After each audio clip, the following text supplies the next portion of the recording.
Good morning, everybody, and welcome to Tuesday's episode of Trending, brought to you by Iconic Coffee. Head over to shop.iconic.com and use the code TRENDING for 10% off. You're back, Gaz, but your phone's not, I've heard. No, so I've come back from the 10-year anniversary of Liberland. It was great.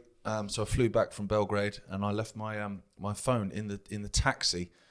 But amazingly, the team at Liberland just coordinated with everyone and everything, and suddenly it was located and it's winging its way back to me. Happy days. I left my keys in a taxi in Croatia once and got to my front door and went, Yeah. It was awkward. Well, the thing that you find is just, just how much you were reliant on tech, even at this level, and obviously the level they want is a lot further than that. So here's an example, a story breaking yesterday evening. Boarding passes and check-in could be scrapped could be means will be then. Yep. Scrapped in air travel shake-up. Facial recognition and a journey pass stored on passengers' phones are part of the UN-backed plans to digitalise air transport. Obviously, it starts on the phone, and then it probably goes on the watch, and then it goes in your arm. Yeah. The days of fumbling around for your boarding pass or frantically checking in for a flight on the way to the airport could soon be over under imminent plans to overhaul the way we travel. The International Civil Aviation Organization, the UN body responsible for crafting airline policy, plans to dramatically shake up existing rules for airports and airlines through the introduction of a digital travel credential. That sounds quite Orwellian. It does, yeah. This would allow passengers to store passport information on their devices to be used for travel. The changes could come into effect within 3 years. Currently, those flying must check in, which can be done online or at the airport upon arrival. Yada, yada, yada. We've all flown on airplanes.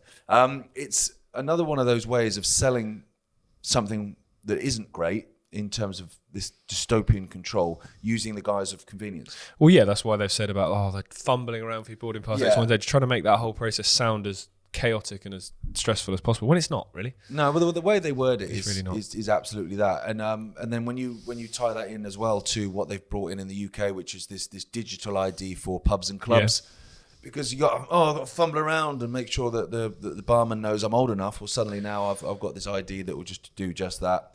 It's quite predictable, really. Now, as soon as I read it, I was like, okay, well, this is your social credit system then.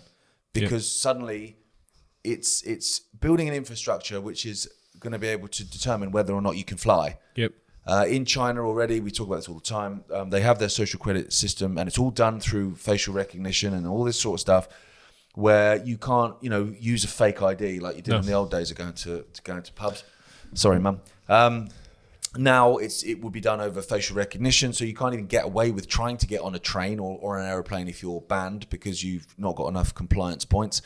In China, millions of people, as we speak, are banned from traveling on public transport, and they want that for the world. But if they told us that, then some people would be like, well, hang on a minute, that doesn't sound particularly good. So they say, well, it will stop you fumbling around. I know. Everything has a sales pitch, and a sales pitch you can normally get on board with, which is obviously the way they get people to support it. But I remember having this conversation back in like 2021, 2022, when all that infrastructure, all that technological infrastructure surrounding green passes, vaccine passes, all those sorts of things were track and trace, all of that wasn't all built. All the money, millions and millions of pounds, probably billions, that went into the technology to build all that wasn't done for a couple of months. That was done in preparation for something else, and pretty much most of that technology can be rolled out in this form as well, essentially. So they've built it. It's all there. It's all ready. Hence why, as that story says, imminently. They can roll it out pretty quickly, because normally when things like this they want to push out, they have to have that delay, that period to build the infrastructure, or at least pay lip service to, we've got to spend the time building the infrastructure, when in the background it's probably there the whole time. But with this, they can turn around and go, hey, what we built a couple of years ago, well, rinse and repeat, we can just reuse it. Yeah, and the fact that the article started off with could, and then very quickly became imminent. Yeah, absolutely, yeah. When they say this could happen, we're debating this, then it means it's happening. They just want to see what the public backlash, support, or opposition is going to be. Yeah, they just need to sell it to you. They just need to sell it, yeah, exactly. Simple as that. It's the same as we were speaking about the other week, the fact that they would identify a certain amount of people within the population that would probably be opposed to a digital ID, and then they target them with the excuse of, well, it will help stop with this mass immigration of all these unfettered migrants. We don't know who they are. We need ID to know they are. Oh, cool. That's cool then.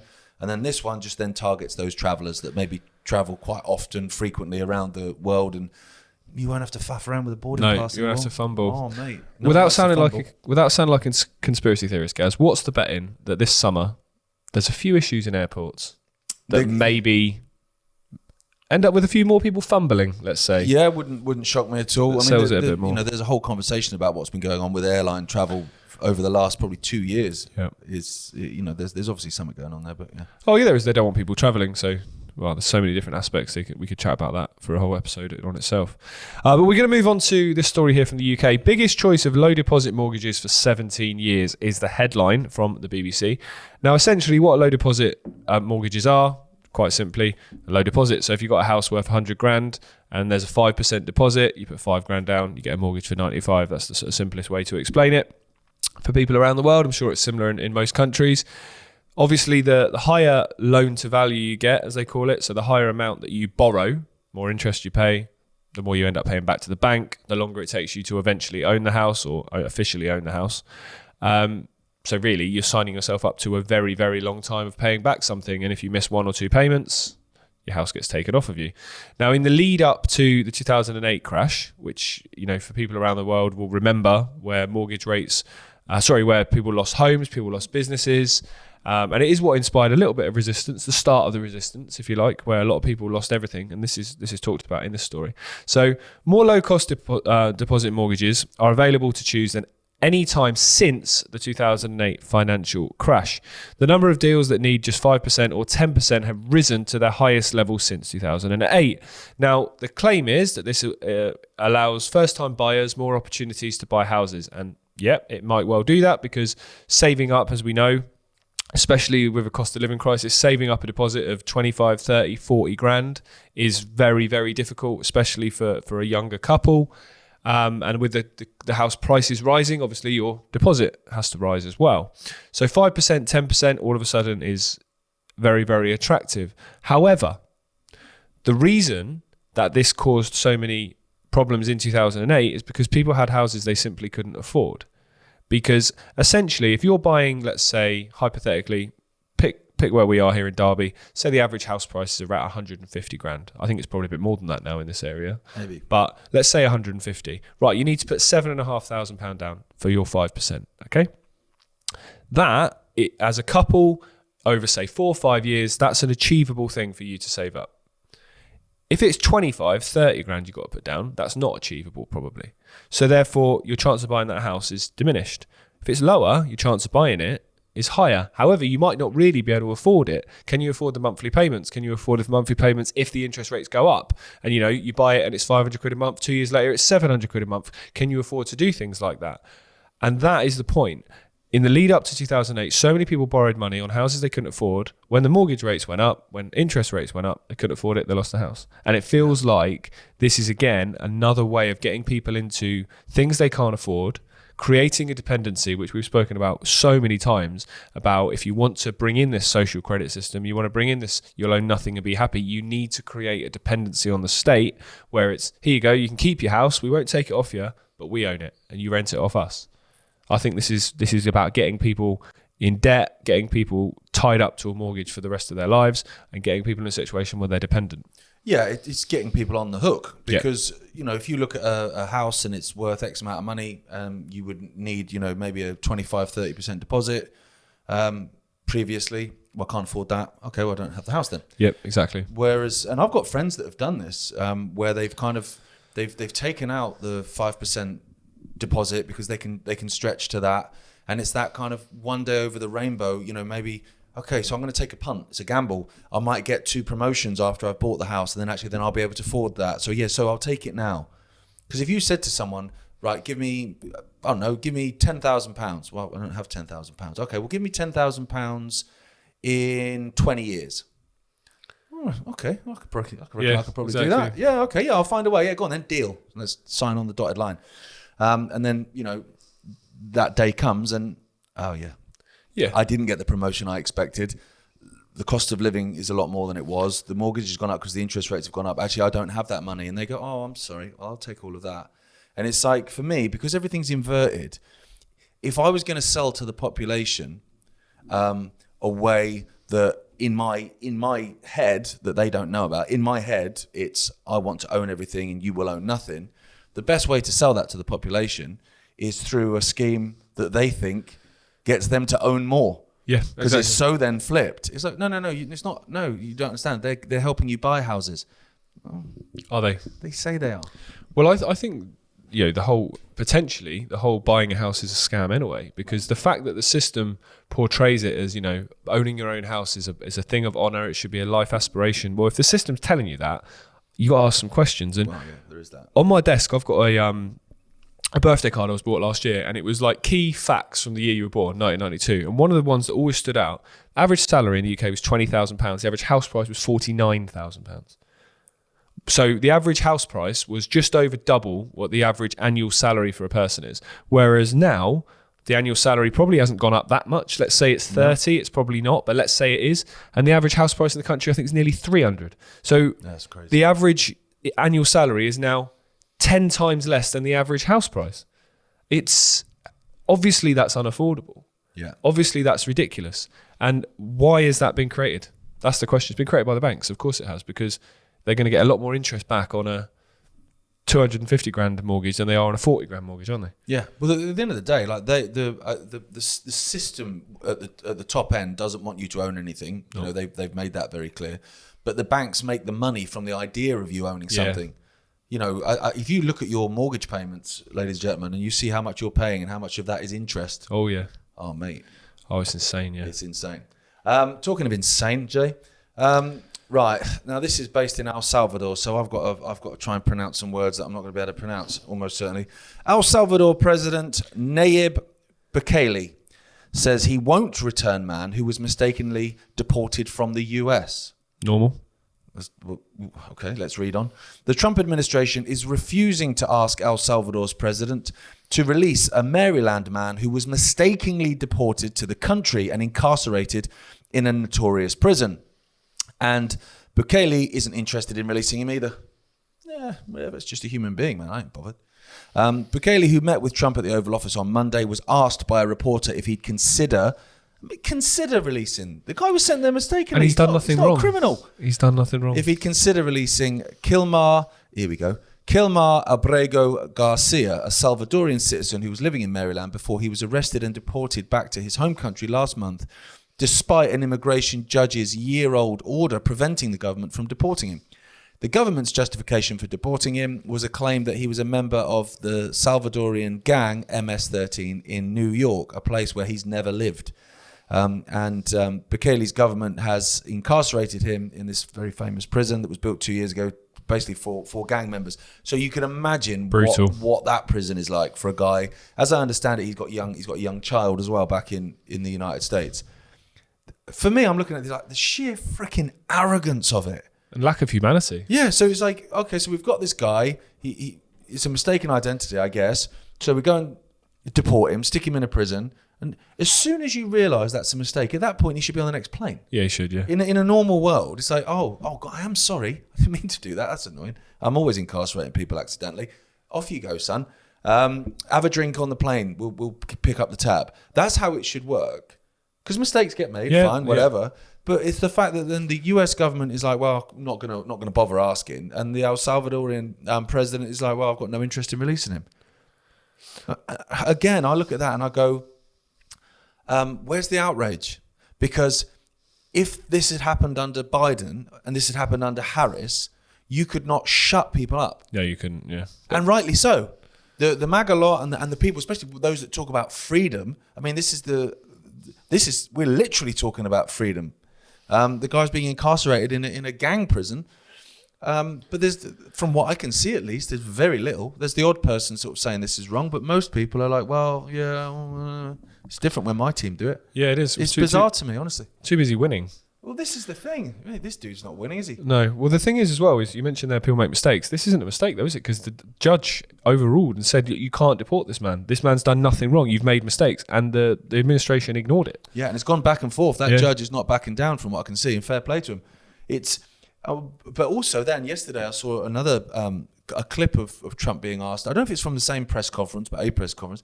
And he was basically saying he wouldn't be adverse to the idea of actually deporting US citizens. Yeah, I saw that. Down to El Salvador. Man. Yeah, it's pretty brutal, isn't it? It's just, I can't get my head around why there's a silence of it. But then you think, do you know what? That's how they're going to get things over the line. Yeah, it is. Because they've got people thinking they're winning. And shouting and barking and saying stuff on social media. You're black-pilled. Well, or shills. That's what we get at the moment, isn't it? You're a shill. Oh, mate, trust me, if I was a shill, I'd be backing Trump. Because I'd be rolling in it, mate. Well, yeah, you've seen the money some of these people are getting for supporting him. And people seem to think it's easier and better to double down on a loser than admit they were wrong. Well, the problem you have is when you never admit you were wrong, you can never move on. You can never learn. You can never evolve. You can never have new information and be like, actually, maybe I did think this, but in light of this, maybe I think slightly differently. That's literally, want to sound like a self-development person, that's growth. Yeah. That's you acknowledging maybe, you should be angry. You should be fuming. I'd be livid. You should be disgusted on so many different levels. So many different levels you've been let down and completely lied to. Yeah. At least, though, Labour didn't lie. Oh, no, wait, they did. They said they weren't going to raise taxes, and then they've raised lots of them. Everything they promised in the campaign, they've done the opposite, which that's why we say all the time. Until there's a contract between the people and the government coming in, they'll do what they want. They do what they want. There's no point in voting. So Rachel Reeves, or Rachel from Accounts, who, I'm going to say this every time, wouldn't get a gig as an accounts assistant at a backstreet accountant, but somehow is the Chancellor. Yeah. Lied on her LinkedIn as well. Lots of times. And somehow is still in a job. It's mad, isn't it? Millions of pensioners at risk as Rachel Reeves, well, she doesn't. It's the clown's behind her. The young lad who's always on politics with the glasses, her advisor, he's the one I think has considerably more power than her. Smarmy. He's on Question Time a couple of weeks ago. Vile cretin. I can't remember his name now, but anyway. He speaks very highly of you, Jim. Yeah, he likes me, yeah. Millions of pensioners at risk as Rachel Reeves plots new £40 billion tax raid. Firms could be allowed to tap into surplus pension funds to unlock capital for investment in UK businesses. Millions of defined benefit pension schemes, which I'll explain in a second, could be put at risk by new government proposals. The plans would let them tap into surplus pension funds with draws subject to a £25 tax charge. So essentially, what a lot of large firms do with big workforces is they don't just put the pensions aside. The pensions then get managed and invested in things, essentially, in the hope that will increase the value of them over time to be in line with inflation. So therefore, when somebody, let's say me at 32, started paying into my pension, by the time I'm 60, it's still worth what essentially I paid in. That's the logic. But what they're talking about here is taking surplus money out, gambling it. That's what investing in certain things means, and it's particularly when you invest in government things, because they never seem to give money back. Nope. What that's then going to lead to, almost certainly, is come the time people want to take their pensions out, the money's not there. Or the value of it is not the value that it should be. So it's worth less than they put in. So essentially, they're attacking your money. They're taking money that you've set aside. So to break it down in simple terms, let's say you saved 10 grand in your bank. You have £10,000 in your savings account. And I said to you, can I borrow 2 to invest? And I never pay it you back. Well, your 10's now worth 8 when you want to take it out. So you've lost money. Times that on a grand scale. It's essentially what the proposal is here. And it's just another, again, backwards way of taking money off people, taxing money that has people have already paid tax on because they're paying it into their pension, taxing money and taking money off people who have worked to earn that, because we know governments don't do anything. They don't create anything. They just leech off of the work and the ideas and the imagination and the hours of work of the people, the physical labour, exactly, the intellectual property of their population. They don't actually create anything. If you gave Rachel Reeves a job and a startup as an entrepreneur, she'd do absolutely nothing with it. She doesn't do anything. Starm are the same. They don't create anything. They just leech and essentially parasite off of the population. And this is just another way of raising another 40 billion, of which, what are they going to do with that? Some's probably going to go to Ukraine. Some's probably going to go into some ridiculous climate policy. Some's going to go into the military. None of it's actually going to go to the issues that people want resolved, whether that's protecting borders, whether that's the potholes in the street, whether that's violent crime in the street, all of those things. None of that's actually going to go to that. All this tax burden increase has done is meant you've got less money in your pocket. It's not actually done any good. Yeah. I think that's where a lot of the anger comes from with people. One, because you work hard, you earn money, but essentially in this country, when you add all the taxes together, you work half the year for free. Also, you're not getting anything for that.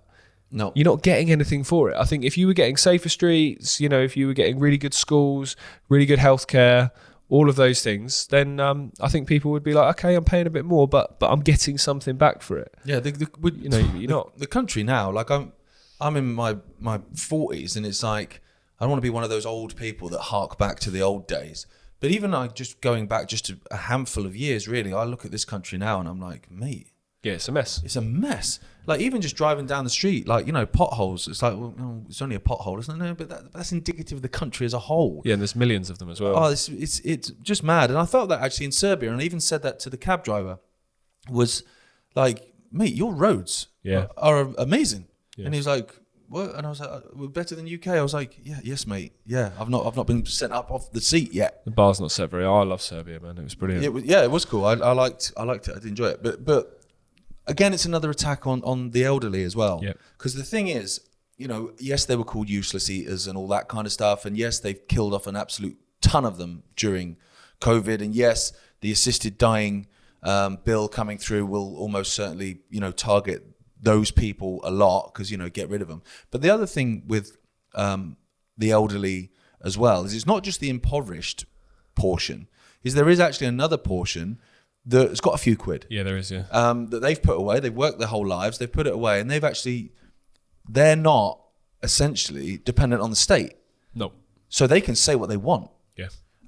Without worrying about repercussions in terms of losing their job or losing their universal basic income, as it will become, because they've got a few quid.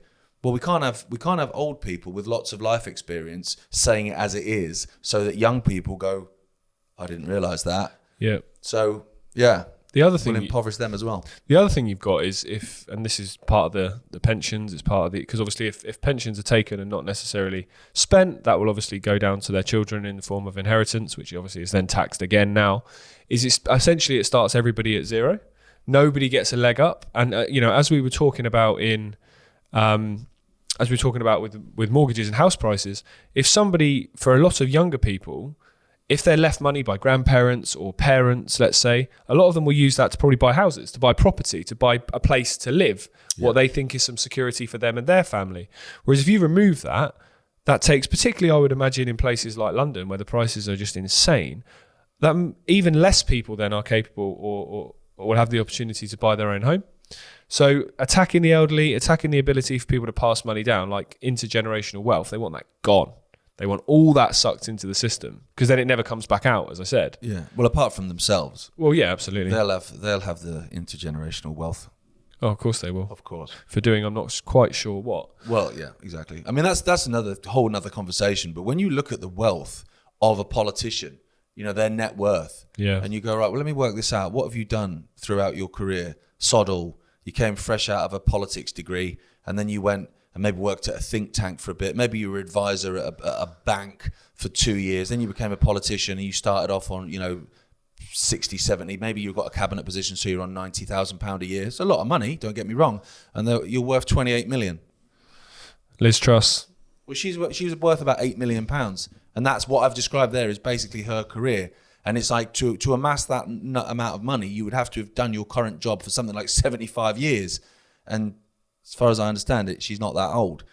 So they're getting the money for something, right? Yeah, that's a lot of questions. There's a lot of questions around that. And if I had that much money and I couldn't explain where it come from, I'm sure HMRC would be knocking on my door. Oh yeah, and the police probably. Almost certainly. Right, so that's it for this morning's episode. Thank you for tuning in with us. Good to be back with you, mate. It's nice to be back in one piece. Yeah, it was a cool experience. But when I walked into my village and saw the kids, I was like, yes, mate. I'm home. I'm home, yes. Happy days. You'll be back with Rich tomorrow morning? I will be back with Rich tomorrow morning. You can support the channel by heading over to shop.iconic.com and using the code TRENDING. You get 10% off the range of coffees. They're pretty good. They are pretty good. I have far too many of them on a daily basis. And we have, as I mentioned yesterday, we have Iconic Live this Friday, 7 p.m. start, 6 o'clock doors in Sutton Coldfield, just outside Birmingham. The posh part of Birmingham. The posh part of Birmingham. So yeah, if you want to get tickets to that, we'll put the link in the description and hopefully see as many of you there as possible. And see you tomorrow. Yes, mate. Well, you will. I'll see you tomorrow.